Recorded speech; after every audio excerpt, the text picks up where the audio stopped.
જેતપુરમાં 500ની 12 જાલી નોટો સાથે 3 ઝડપાયા. જેતપુરમાં આવેલ આરપી એન્ટરપ્રાઇઝ નામની આંગડિયા પેઢીમાં 500ના દરની 12 જેટલી જાલી નોટ ઘુસાડી દેનાર જૂનાગઢ અને ધોરાજીના 3 શખ્સોને પોલીસે ઝડપી લીધા હતા. તપાસમાં જાલી નોટનું મોટું નેટવર્ક ખુલે તેવી શક્યતા.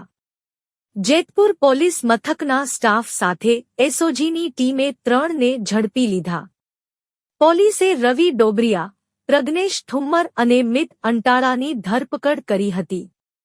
આ શખ્સો પૂર્વ આયોજન હેઠળ આગાડિયા પેઢીઓમાં 500 રૂપિયાના બંડલમાં વચ્ચે વચ્ચે બનાવટી નોટો મૂકી રાખતા હતા. અન્ય શહેરોમાં પણ આંગળીયું કરતા હતા.